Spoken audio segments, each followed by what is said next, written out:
Laurian, I'm so glad to have you on the We Rise podcast today. Thank you so much for joining. Will you introduce yourself so folks know who I have the joy of speaking to today? It's lovely to be here, Christine. Thanks for having me. I am Laurian Farrell. I work at the Resilient Cities Network. I'm the director for North America. I'm situated in New York City. I've come here about 2 years ago from Toronto, where I was born and raised. And I'm an engineer by trade, water resources engineer, passionate about water, all things water and flooding. That's so very needed in today's times, and I'm sure it has taken you in a little bit more. Can you tell us a little bit more about your story? How did you move into engineering? Toronto, New York. Tell us a little bit more about where you got to what you're up to today. Sure. Well, let me start at the beginning. Sure. I'm the daughter of a Caribbean educator. My father was from Trinidad and Tobago, was the first Black principal in Toronto for the Toronto District School Board. My mom she's a retired nurse from Wales, and my parents met in London, came to Canada, and raised a family of three girls. My two cultures really shaped who I am. My mom's family is still located in South Wales, primarily focused around a coal mining village in Merthyr Tydfil. My so that sort of shaped my understanding of industry and politics, especially during the 80s, the Maggie Thatcher era, when the coal mines were all being shut down. And then my father's culture is, it's in my bones, the Trinidadian. Once you're a Trinidadian, that culture is ingrained in you. But also a very interesting story of the Caribbean and industry, oil being a primary culture, and now also having a very strong tourism industry that is based on identity and culture, which is so strong, and I'm so proud of that culture. And it's the story of potential, I think, too, and changing, being resilient, uh, the way we look at economies, the way we represent ourselves. And so, yeah, that's sort of that's where I came from. That's where I'm grounded from. And I grew up in Toronto, had fantastic experience in Toronto. Um, Worked my way into engineering. I always wanted to design cars, and that's how I started. Interesting. That's so cool. Yeah, I wanted to do mechanical engineering, design cars. I didn't do that. I ended up in a water program, and really fell in love with water, and particularly the systems that create or make up watersheds. And so we could talk a lot about that, and how I had this epiphany one day about how, oh my goodness, I'm so tunnel visioned as an engineer, the way I look at water, and how I wanted to broaden my interaction and my practice with water to include community and people. And that brought me to resilience. Oh, I love that. Oh, there's so many great strands there. I want to go back to something you said just a moment ago, Laurian, about how you represent, how you represent yourself, how families represented yourself. Can you talk a little bit more about that and what that means and how that plays out in the fabric of everyday life?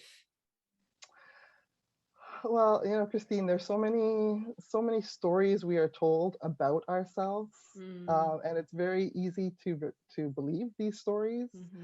The narratives are so strong in the media about Black people, about coal miners, about everybody, and so really, as I was growing and trying to build up my technical expertise and develop my career and my profession, I didn't really have much time to think about any of that, how I was perceived or how I walked through this world. I mean, it's a tough profession. It's a challenging academic journey to go on to become an engineer.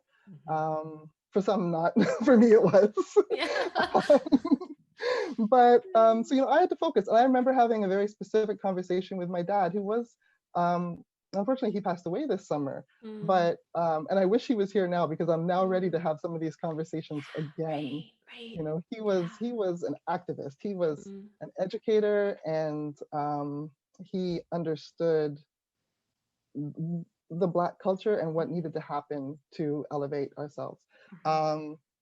And he was doing that through education. But I remember having a very distinct distinct conversation with him when I was in my early 20s, when I was like first or second year of engineering. I went to a school that was a rural school, predominantly white. I think I could count on one hand the number of Black people I Mm. interacted with. Mhm. And for the first time, I realized I was Black because, you know, Mhm. I grew up in a mixed race household. Yeah. I didn't have any ambiguity, or I shouldn't say ambiguity. I didn't have any ill feelings toward either race, right? Mhm. Um, all of a sudden, I was being seen as a Black person, um, Instead of just and your intrinsic experience of growing up. correct. And I was Mhm. being asked a lot of questions about my Mm. race, Mm. a lot of Mhm. stereotypical questions, and I didn't Right. know how to answer them. Yeah. So I had this conversation with my dad and saying, what should I do? I mean, I don't know the answers. And I feel bad that I have never thought about this in this way. Mhm. And he said, focus on your school, focus on your Mm. studies, Mhm. become the best engineer you can be. Mhm. And there'll be plenty of time to have these conversations Yeah. with people later. Yeah. And you know what? 20 years later, it took me 20 years, it took me a long time to figure out my place in my profession. Mm. And now I'm all in on equity conversations and how my profession will guide me through that. So when Mm. I talk about how do I represent myself and my culture in this world, I understand that there are many people that have come before me and had conversations about the inequities in our society and the systems that we have put in place based on colonialism and capitalism. They will speak to this better than me. But what Mhm. I know is Mm. engineering, and I know city building. Mhm. And so I'm trying to find my role in this world where I can make a contribution to begin to dismantle some of the inequities that I see, that I Mhm. didn't always Yeah. see, to be honest, right? I didn't Mhm. always see Yeah. them. Um, and so, yeah, Yeah. so every day I show up with equity centered in my Mm. profession now. Mm. That's beautiful. Every day I show up with equity centered in my profession. So beautifully said. So I want to come back to water resilience, community building, and those threads. But I do want to ask about the coal mining side of your family from Wales. So for listeners, Laurian and I met on a panel for the Resilient Virginia conference this past summer in 2021, and we both made the connection that we had families whose roots have been in coal mining. And it's been interesting to me, Laurian, to hear about. So my family is on my dad's side from West Virginia and Hungary before that, and I've learned a lot about how communities have transitioned from coal mining. And Wales is a country that many people point to around Mhm. how communities have, where their economies have been based on coal to what has come next. And many people point to Wales. Can you talk just a little bit more about what your own experience has been learning, if anything, about Wales and what the mining industry has looked like there, and how communities have transitioned if they can? Because sometimes that transition happens and sometimes communities are grappling with what that looks like for a long time. So I'd love to hear Mhm. hear some Mhm. more. Well, I think I'm not going to do the subject justice. I Mm-hmm. really haven't studied it from a Yeah. academic Mm-hmm. or even a political perspective, other than having conversations with family. And Yeah. I visit Wales as often as I can. Yeah. Um, and having watched it for the last 50 years, you know, I think I first went to Wales when I was 2, and I'm Mm-hmm. 51 now. Mm-hmm. So Mm-hmm. it's like, I've seen the evolution of the community that I visit, Mm-hmm. right? And one of the things that's really interesting is that the mine was in the center Mm. of the village. That's interesting. The houses ringed the mine. And so when I That's first started fascinating. going to visit my grandmother, she lived in a house up at the top of the hill. And if you went down the hill, you could find one aunt, and a little bit further, I found another aunt, and still live, one of my aunts in one of these homes. They're beautiful, and the community is talk about social cohesion. Like this, Mm. these are communities that I envy. I've never had a community like Mm-hmm. I've witnessed in Wales, Mm-hmm. in this town, um, and over the years, the mine closed. Mm-hmm. There were rifts in families Mm-hmm. because of union versus non-union Yeah. family members. Families fell apart. Yeah. The local economy fell apart. You Mm. saw uptake in substance abuse and a lack of social services. Mm-hmm. And I mean, it's just so raw and evident and in Mm. your face, right? Mm-hmm. This is Great Britain, right? This is Yeah. this is a place that should have resources to support their people, Yeah. and choices were made that left people without support that they needed. Mm-hmm. Now, however, fast forward to 2010 era around there. Finally, the land where the mine was placed began to be reclaimed, reclamated, Mm-hmm. right? And so from a land, I should say, also have I did my master's in landscape architecture. And Uh-huh. so I'm also very interested in Yeah, spaces and placemaking. sure. And Yeah. so, so there was the mine, there's a street, my aunt's house, and behind that is a river. Huh. And so I'm very fascinated by this little swath of What land. happens there, Right? right? What Yeah. happens in this corridor? And now the mine has been reclaimed, and it's beautiful parkland and estates, homes being put on there. Mm. Um, but how that affects the local economy, I can't tell you. I don't Yeah. know. I just know that the experience when you walk out the door is it's lovely, Mm-hmm. but those jobs have never come back, Mm-hmm. right? Mm-hmm. And so the economy is starting to rebuild, and people are resilient. People Mm-hmm. are thriving there, Mm-hmm. but I think they're thriving in the absence of the support that they really needed, Mm-hmm. 20, 30 years ago. Mm-hmm. That makes sense. So, it sounds like from a restoration reclamation scale, that work has taken place, but the community, rebuilding hasn't happened with any kind of outside or I would Great say Britain from an based support. economic Yeah. Yeah, I would say from Yeah. an economic perspective, the Yeah. community has suffered. From Mm-hmm. a social cohesion perspective, the community is incredible, Mm. right? And the sense of community, the sense of family, and beyond your biological family, Mm-hmm. it is incredible. It is Even through the incredible. rifts that were experienced. Right. I mean, there were some irreconcilable differences, Mm-hmm. but also some people were brought together Yeah, stronger. So yeah, yeah. absolutely. It's so interesting how it echoes so much of the stories I've heard and experiences in Central Appalachia, just as mining technology has changed over time. Mhm. So feel free, Laurian, to take this in either direction about, you talked a little bit about, your dad's side of the family and how the changing economy, how that's looked. So if you want to bring that in, feel free. And also, talk a little bit more about how dismantling equity in your work today, how does that, I want to hear a little bit more about your dad's side if you'd like, but also how does that show up for you today in looking at cities and water and places and those connection points of how resilience has drawn you in a very central way through Mhm. your professional work as well. Yeah, it's fascinating to me how resilience has become embedded in every cell in my body. Mm-hmm.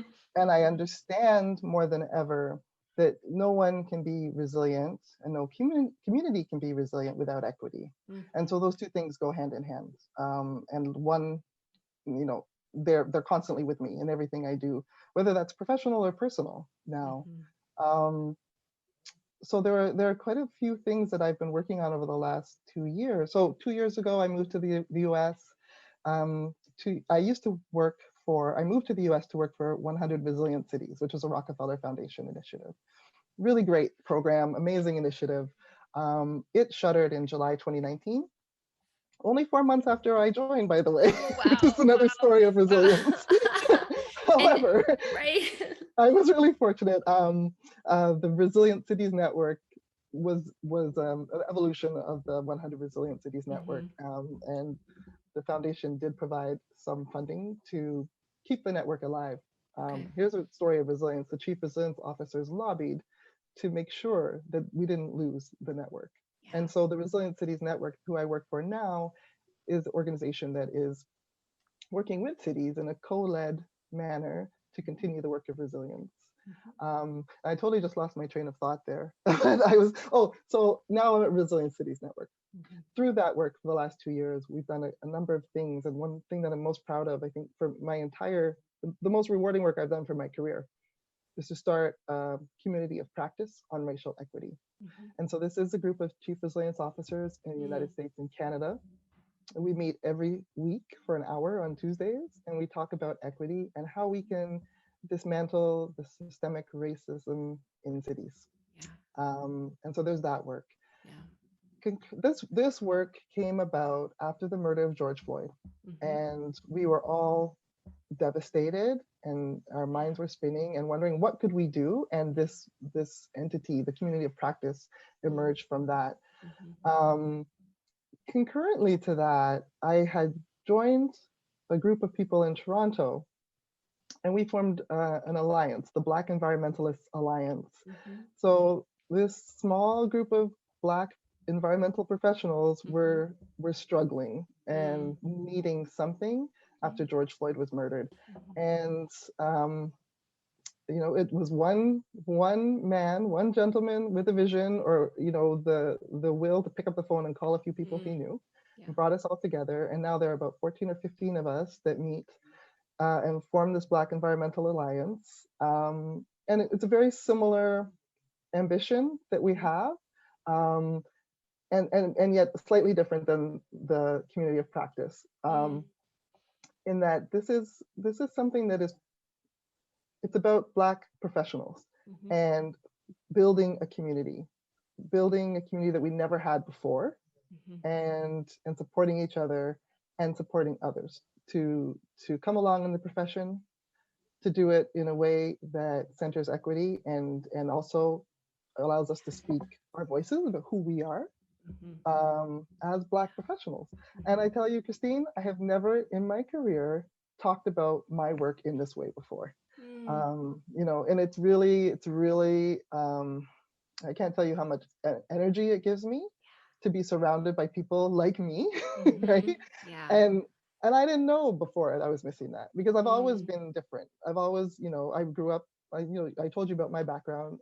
There are a lot of people who have similar parentage as I do, but everybody's story is unique, right? And you know, I grew up in a very white neighborhood. I went to a very white school.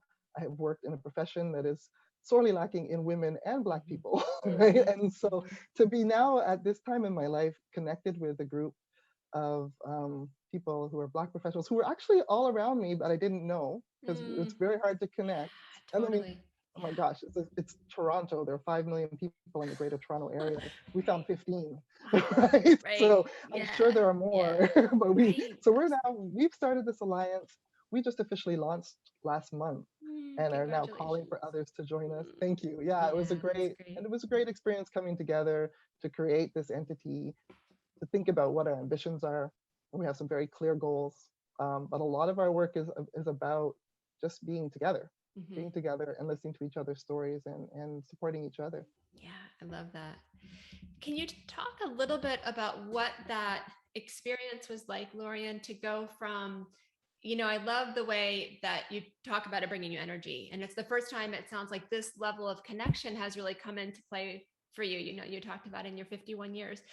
How have you made space within the Black Environmental Alliance? Is that the correct name? That's right. Yeah. How have you made space for folks to be able to connect with each other in the midst of pain, so much pain people have been experiencing, and maybe sense of isolation? What has building that connection looked like with one another as professionals or as community members? And then how, you know, you talked about speaking voices, you know, what has that looked like a little bit more in terms of building those connections and creating space for people to share what their experiences are?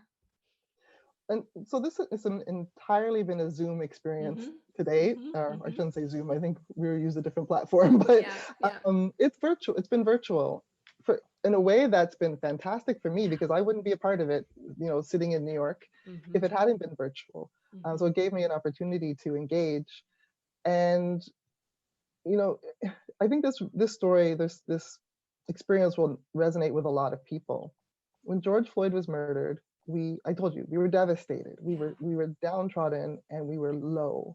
And just picking up the phone to connect was a feat in itself. And for the first couple months, we just talked. We didn't plan too much, right? We created space for each other.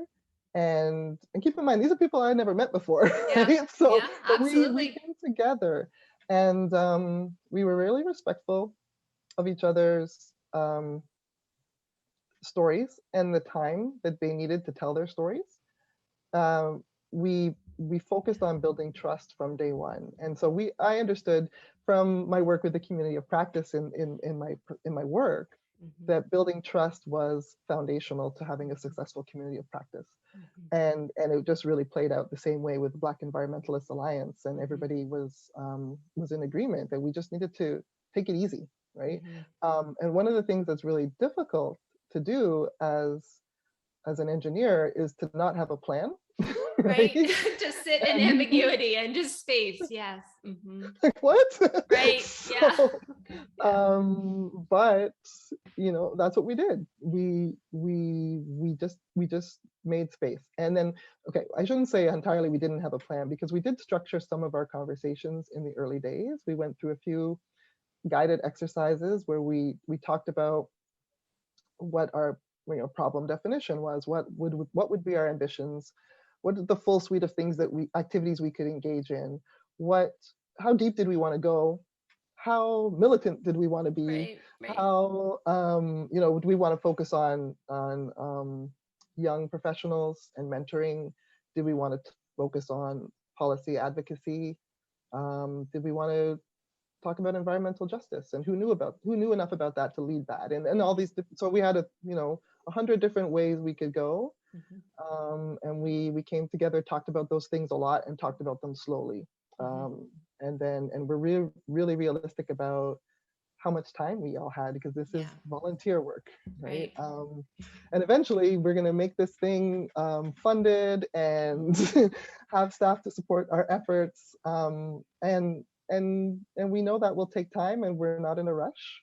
But Mhm. at the same time, we think it's urgent, and Mhm. so Mhm. we have to Mhm. balance all of that, right? Mhm. But Absolutely. I'm super excited, and I would say that every meeting people show up and they've done the work in between, and it just shows you how committed people are. But I think that foundation of trust, and also not putting too much pressure on ourselves, was really helpful. Yeah, so key. So it sounds like just creating that space for storytelling, just listening, taking the space, not having a sense of having to accomplish something, but also the real sense of urgency that was felt. But that trust was paramount at the beginning. And I hear the energy about, then being ready to move out. But from it sounds like a grounded place of Hmm. of building connection, building trust, and having taken the time to get to know each other in the virtual world that we're still in and will be for a while here. So beautiful. Um, so to broaden that out a little bit, Laurian, around the changes that you've seen. So you were at Rockefeller for 4 months before the 100 Resilient Cities program changed. Can you 4 great months. 4 great months? Can you talk a little bit about what are some of the themes that inspire you or challenge you around resilience when you look at more broadly at how cities have worked together through the Resilient Cities Network, the 100 Resilient Cities? What are, to look even at a regional level or the community of practice, where do you feel like some of the points of resilience really are, and what do you feel like folks need to be doing to grow resilience? And that could be taken in a lot of different ways, so feel free to Hmm. go Hmm. where you'd like to Yeah. with that one. Hmm. Well, I think that there's a whole article on it's called "No Equity, No Resilience" that I would Mm, direct. I'll send you the great, link to it. great, and we'll include And it in the show notes. Great. That was written by my colleagues Stuart Sarkozy Bonassi and the Chief Resilience Officer in Minneapolis, Ron Okay, Harris, great. and with maybe some shadow writing from somebody. Right? Mm-hmm, mm-hmm, But it really lays out where we think resilience and the network and cities need to be going, and mm-hmm, the framework mm, that cities can follow to ensure they're making resilience decisions. mm-hmm, I think that resilience is very complicated. It's complex, and so are cities. mm-hmm, And cities are struggling after the pandemic because we have economic downturn. We're still, I shouldn't say after the pandemic, we're still in the pandemic, mm-hmm, right? But the cycle of recovery and response, it can no longer be linear. And mm-hmm, how do we deal with that? And how do we deal with um, keeping positive and keeping our energy up while we do this work, mm-hmm, um, and the work that still needs to continue outside of a health response. You still need mm-hmm. to keep the water, quality up. You still need to Right. keep the Yeah. lights on. Mm-hmm, So Chief resilience officers are well positioned in cities to sort of, keep an eye on all the different moving parts and make sure that people are remembering, did you think about resilience? And when we talk about resilience, we're really talking about making sure that there are co-benefits in every action that you take.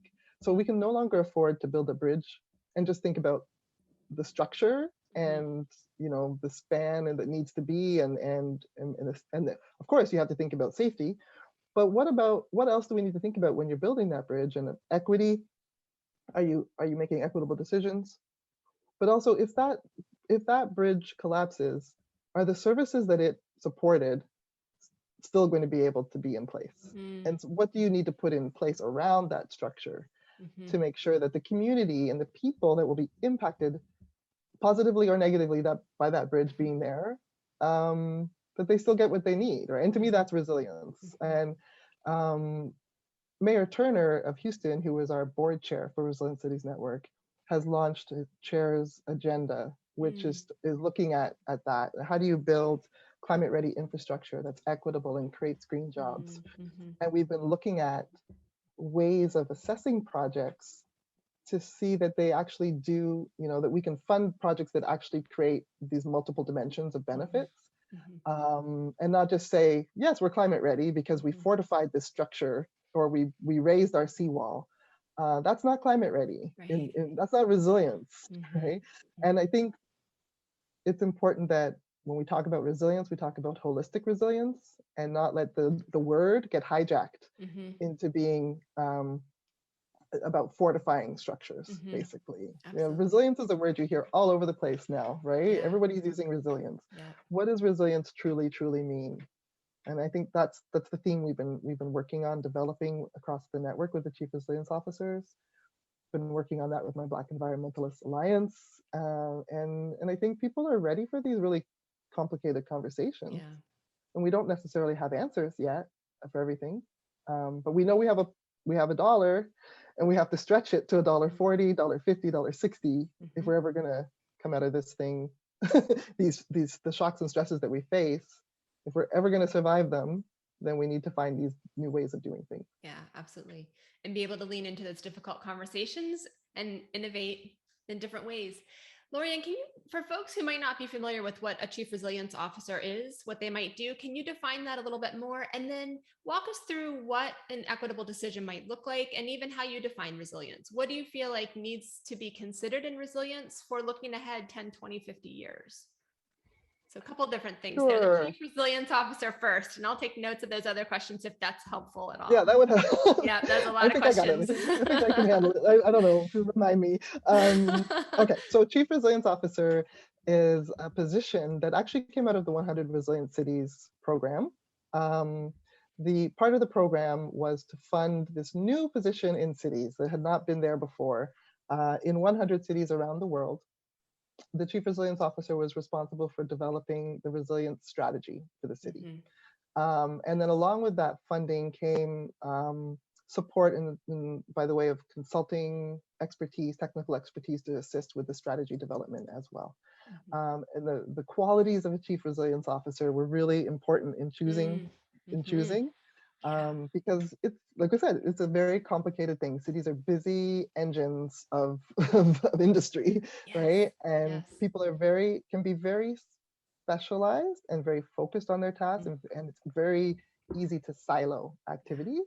And the CRO's role is to break through those silos and to find the connection points, to help unearth the opportunities within city programs where we could do more, where we can do better, right? And become more resilient. Because a lot of people with the best intentions were going about their business, doing their work, myself included, when I worked at a city. And you don't always have time to lift your head up and look around and look at the big picture and see how what you're doing is part of this connect puzzle with all of the other activities. And so the Chief Resilience Officer's job is to find those connections, to connect people and to connect programs. The qualities of a Chief Resilience Officer, they have to be extremely positive people, right? They have to be hopeful. Otherwise it's too hard and you get too downtrodden. They have to be really energetic. energetic, positive, technically proficient. And it doesn't matter, they could be a planner, they could be an engineer, they could be a finance person, they could be a like career politician, a policy wonk, right? But they have to have some understanding of a technical piece so that they can relate to the other technical heads, right? And make the connections, know how to make those connections. Yeah. And make those connections. Yeah. And it looks different in every city. You know, who the CRO is. There's lots of different personalities and there's lots of different technical expertise, but they all have these some similar traits. And then they have to be champions of resilience. So you have to understand resilience and advocate for it in a way that allows people to hear them, right? So you're not coming in and saying, you're not doing a good job here, you need to do better, but saying, how can we actually enhance what you're doing and also help this other program out along the way, right? And so that's the Chief Resilience Officer. So you have a really interesting viewpoint, Laurian, where not only from your community of practice, the Black Environmentalist Alliance that you're growing and learning from, but also seeing these resilience officers across cities and seeing where the challenge points are and probably some of the growth opportunities. And you talked about the new kind of frontiers of work that you've been doing, but maybe it sounds like that's been in the back of your mind for a while around making equitable decisions. Can you talk a little bit about more, particularly from this viewpoint that you have that probably not a lot of people have about how cities can make equitable decisions and where you think resilience needs to go or how you would define it in the next decade or few decades? Okay, so I mean, equitable decisions. There have been people, as I mentioned, people have been working on this for a century, right, or more. Why haven't we proceeded? Why haven't we progressed, right, to beyond where we are today? And it's because we can't have people working on this alone, right? The problem transcends every single thing we touch, because the systems that we have created based on a series of decisions over history have got us to this point. And those systems transcend all sorts of different sectors, but every sector needs to be at the table to undo those systems. The Chief Resilience Officer, being placed where they are to see everything, are in a great position to help identify, who else needs to come to the table, who wasn't traditionally at the table, and to bolster the work of the chief. There are chief equity officers in cities. So how can the CRO support the work of the chief equity officers? And specifically thinking about city systems, right? In this world that we navigate inside City Hall, how can we support that work of equity? And there are a lot of cities doing incredible things. And one of the things that I do is try to share that information across the network and beyond, so that we're not all trying to do this from scratch, and also like applaud those people that are doing great work, because it is tiring. And it is, one of our chief resilience officers said to me yesterday, she gave a presentation to us, we had a monthly North American meeting. She presented on what she was doing in her city. And she said, it just doesn't ever feel like it's enough. And I said, it's because it's not, right? It's not enough, but what you are doing is incredible. And so that's my job, is to cheerlead and to share, because it's just hard. But some of the examples of work that I think is being really effective. One is just really being committed to having difficult conversations in cities, whereas before we might shy away from upsetting our colleagues. Now we're like, okay, look, you guys need to know this. Let's lean in. Right? And not in a nasty way, like we're still trying to work together, but we need to talk about these things, right? And so look, when you decided that you were going to build a new transportation line from this affluent city to the airport, did you think about maybe spending those resources in a different alignment? There's this underserved community that has to take a bus for 2 hours to get to the north, to the industrial area where they all have to work. You would probably have fewer sick days, or fewer days where the employee had to take the entire day off to go and take their sick child to the doctor, if you had a more efficient transportation system for them. So it's actually in the private sector's interest to have this line go there, and they can afford to Uber to the airport anyway. So why are we not thinking about these things, right? Like those are those are some of the things that were brought up through the resilient strategy development process, right? And there's many other examples. And when you say them out loud, they sound so obvious, but honestly, But like they're these things are not getting done, not. right? And so there's that sort of planning instruments. How do we make sure that we think about decisions in an equitable way from the planning jumping off point? Then during the pandemic, there were so many examples of, well, cities raised funds, people donated to pandemic relief funds. Then cities had decisions to make as to how they were going to dole out that funding, right? And several cities put in place, criteria for how they would distribute the funds that were centered on equity. Oakland is one, for example. Tulsa did some amazing work, and then San Francisco did some amazing work on economic recovery, but equity is centered in that plan. This is new. This was not done before, right? By cities, we did not see this. Tulsa also held a series of equity dialogues with residents, and has spoken to hundreds of residents to ensure that they're hearing and they're being guided by the right information, right? The right data. So their decisions are actually based on what the community is saying they need, and they are providing funding to the community. They're basically paying this community to come, right? At consultant rates. So that's unusual and amazing and important. Yes. Yeah. Yes. Yeah. At consultant rates. And so let's show that we value their voices. Yeah. Like we legitimately value it. We believe in this. This is not lip service. Oh gosh, there's so many other, I haven't even talked about Minneapolis. There's so many other things that are happening in cities. It's not enough, as I said. And the cities need help. They need support. They need more voices saying, yes, keep going, keep doing this. Yeah. And then so the future of resilience, the future of resilience is centered on equity. And it doesn't ignore climate impacts. And it is nimble, and it is adaptive, right? And so I don't know exactly what the future of resilience will be, because we know that we don't know what the future will be, and we're still building infrastructure based on standards that were developed for old criteria. So we're building this infrastructure today that may last 100 years, and we don't know what will be in 100 years. And so resilience is going to be about future scenarios and building in adaptation mechanisms so that we can adjust when the time comes. Let's stop building these things that are so static. And if we stop thinking about the structures themselves, or even systems or processes that have been traditional, and start thinking about how do we respond to future needs and be open to whatever those needs will be, then we will be resilient. I love that. So I hear that some of the keys, Laurian, really in building an equitable, resilient capacity in the future, if that's a term that's makes sense. I think that's good. I like it. Yeah. Okay. Nimbleness, flexibility, ability to adapt.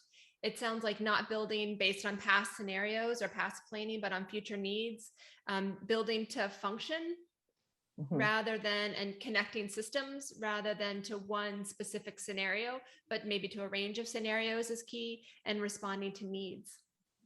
I like that. And it's tricky. Sorry, it's tricky because, we have to have standards, right? We have to make sure that we're building things to our safety standards. And so this is where it becomes really difficult. Yes, because lives are on the line. Lives are on the line with these questions. Yeah.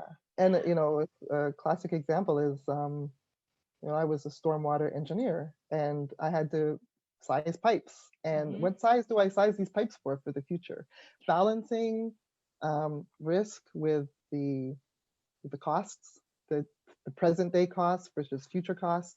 These are not easy challenges to solve, and that's just one thing. That's just a pipe down the road, right? So yeah, that's why it's all hands on deck.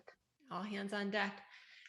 Laurian, who is really inspiring you, whether that's a city or an organization or an agency, of really listening to what community members' needs are, what community members say they want, what they demand, in a way that's really authentic, that they're not just giving lip service or just tokenistically listening to community members, but they're really letting those equitable conversations drive the future of their planning or decision making. Does anything come to mind that is just like knocking it out of the park there?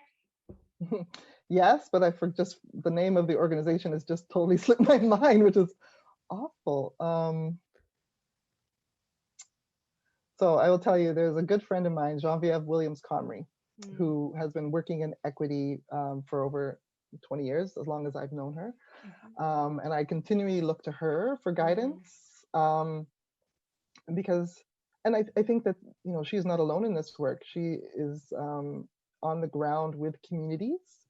You know, like she was, after Hurricane Katrina, she and her organization were on the ground helping people to document their banking information because, you know, records were being lost and there was no way for people to be able to access funds. And this is the type of, you know, like real community engagement that I think we often, you get into these offices in Manhattan and you forget about on the ground, what it really means on the ground. And so what's inspiring to me are organizations like Genevieve's, and I'll send you the link to her we'll company include as it in the well, notes, right? absolutely, and on the website, Yeah, absolutely. I'm Oh, sorry, you're Genevieve. fine. We'll include it. I'm so focused on my Black Environmentalist Alliance. No, but she's inspiring me because she is doing the work and also fully willing to share. But a lot of people don't come and ask, right? Or the funding, the way funders are set up, it's a tricky world to navigate sometimes, right? Doing the right thing isn't always the easiest way to get funded, right? And so, but I am going to shamelessly steal ideas from organizations like Genevieve's and other grassroots organizations to learn. Well, I shouldn't say steal because I will have to be, you know, follow Tulsa's lead and actually support these organizations to the best that I can as we develop our programs in cities and embark on community engagement. Those are the types of organizations that I want to build out the programs with. That's inspiring to me because they come with stories and they come with they know what. Well, I mean, you will have this experience as well through your work. Being in communities and talking to communities, you begin to understand what's real conversation and what is not, right? And so that to me is very inspiring.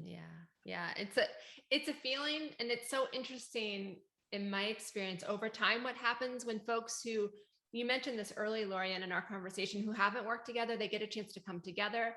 They realize that they do have a shared framework or understanding or common ground, and then they realize they actually want similar things, you know, jobs for their grandkids, they want health, they want the same thing. And it is so powerful to see people who are working across the political divide, who are working across, you know, ancestral divides, who are looking towards a shared future because the space that they've gathered in is real and it's gritty and it's authentic and it's a space that can be uncomfortable. It's so unbelievable to me to see what happens in those communities, because that's where I feel like real magic and real change happens, and not in a pie in the sky kind of way. Those are the communities who know how to roll up their sleeves and get things done in different ways. And it's inspiring. So now, if we could just connect those communities to the political engines, right? Where decisions and funds are being distributed, then we would get somewhere. Because there are big blinders on often, sometimes intentional and sometimes not. So how to be able to make those connections.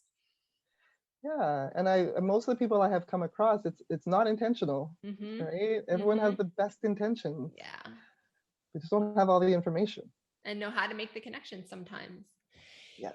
So Laurian, as we get ready to wrap up, I'd love to hear about, you know, you've talked about this a little bit. What else makes you excited about what's happening in your community, and what key lessons learned would you like to share with others who are trying to create change?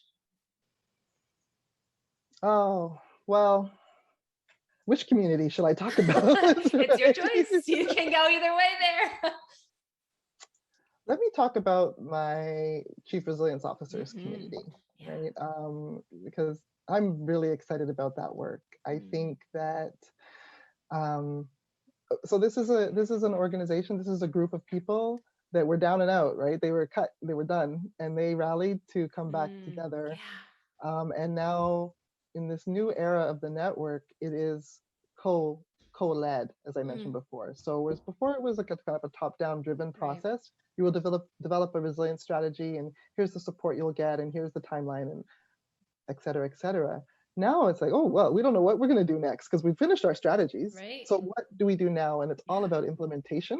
Uh-huh.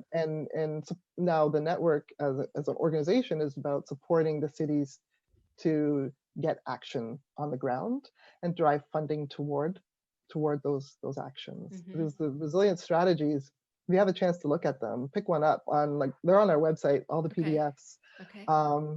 They're just packed with ideas of things that Mm. we can do Yeah. to become more resilient, and they're across the whole broad spectrum of things that cities work on, right? City Mm-hmm. building. Mm-hmm. They talk about work that we can do within the city, but also work you can do in partnership with outside organizations, with community organizations. But they just need support, right? They Mm-hmm. need support politically, they need champions, they need funding. Um, but what I'm excited about the most is that we have this whole canon of work now that Mm. was vetted through cities in a really authentic way, Mm. that everybody agrees, like, yeah, these are things we should be doing. And we still have a network that is strong and engaged, I love that. and the CROs are showing up and talking to each other. Mm. And I get most excited when I just listen to them talking to each other and Mm-hmm. ideas are sparking and flowing. Mm-hmm. Um, but what I'm even more excited about now is that recently the philanthropic community, Mm. which I have to say is very different in the United States than it is in Canada. Like, it's Mm-hmm. very, That's it's interesting. used in a different way, but that's a whole other Yeah, conversation, that's right? interesting. Um, but I think the private sector, in terms of businesses, as well as philanthropic communities, are really starting to think about doling out funds in a different way. Mm. And those funders they're looking at unrestricted funding Mm-hmm. are really going to allow us to Yes. hit the goals for resilience, Yes. because it's different type of work, right? Yeah. It's not your regular metrics, Mm-hmm. and we have to, typically funders want to see impacts. It's really hard to measure resilience, Sure is.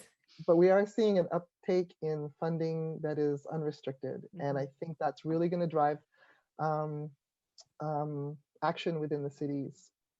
So I'm That's excited about the CROs. I'm excited about how they just kept this thing moving. I'm excited about their passion and how they're champions, but I'm also excited about the opportunity for the network, for Resilient Cities Network, to support them through these funding avenues. And one of the things we're doing is we have a Resilient Community Impact Fund, mm. um, that we're going to be, we have seed funding for. We're going to be leveraging that funding to get more funding, and that Mm-hmm. will go directly towards supporting cities. So it's all, Yeah. things are really moving, not fast enough, but there's a lot of good things in place. Yeah, I love that. So it sounds like a lot of the work has been done. Strategies have been identified. It sounds like this kind of more organic co-led approach the chief resilience officers are taking has really enabled now the focusing on creating impact. And so Yeah, unrestricted funds, it sounds like, is especially really where the needle is going to move from the philanthropic community. So that's absolutely. Yeah. helpful to know. How Mhm. about lessons learned? What would you share, Laurian, with others who are trying to create change in their communities and regions? You've shared so much goodness already. What other lessons learned would you share? Lessons learned. Don't be afraid. I think Mm-hmm. that's my personal lesson to myself. And I wouldn't say I Mm-hmm. was afraid. I was always very cautious, and perhaps Mm-hmm. this is my personality, Mm. and perhaps it's, my training, that I need to have a plan and I need to have assessed all the risks and the pros and cons on Right, on a right. spreadsheet before I make a Right. move. Right. I wish I had stepped out of my box Mm. 10 years ago. I always Mm. felt like I needed to know a little bit more. I needed to be a bit more of an expert. I needed to, um, I don't know. I didn't want to rock the boat too much, right? Mm-hmm. Mm-hmm. And now I would say, don't worry about your job, right? Say what's on your mind. Yeah. You will get. And I think the more I started speaking my truth, Yeah. right? The more I started speaking about how I'm feeling and what I want to have happen, Mhm. the more opportunities came my way. And Mhm. the more traction I got on these ideas, the more positive outcomes I've been Mhm. seeing. Mhm. So don't be afraid. Just if you have an idea, just get on with it. Speak it, do it. I love it. And it sounds Yeah. like as you've done that, as you've uh, spoken up and said what you needed to say, it sounds like its momentum has been generated around that. Oh, it's so exciting. That's So so neat. exciting. That's so Yeah. cool. That is Yeah, and I awesome. think the community of practice on racial equity has been just so instrumental for me in Mhm. coming to this realization, because we've just been talking, supporting each other, and they've emboldened me, empowered me. Yes. Yeah, so yeah, if you're struggling with that, find yourself a community that will Hmm. support you. Yeah, love that. So feel free to head either way. With just a last question or so here. Laurian, what do you wish someone told you 5 or 10 years ago? You maybe just answered that, or what other thoughts or reflections would you like to share out with others? Yeah, that's it. Just do it. Just do Just do it. Just do it. That it. you have something to say. You have something to say, so say it. Mhm. Great, beautiful. So, Laurian, can you tell folks how to learn more about you and your work and anything else you'd like to wrap up with as we get Oh, ready to sure. close Yeah. today? Well, you can find me on LinkedIn, Laurian Farrell. I think I'm the only Laurian Farrell. So that's an easy one. Great. Um, the Resilient Cities Network .org is our Mhm. website for all of the programmatic work that I've been mentioning today. And the Black Environmental Alliance also has a LinkedIn page, so you can go check them out there, and a new website. So yeah, I'd love to engage in more conversations. Always happy to talk about resilience. Great, awesome. Laurian, thank you so much for such a beautiful conversation today, for joining the podcast. We'll include links to all these great resources so listeners can find them and find you. And I can't wait to hear what happens, with the great ideas you're working with in the coming years. So thanks so much for joining the podcast today. It was lovely to spend time with you this morning. Thanks, Christine. Yeah, thanks, Laurian.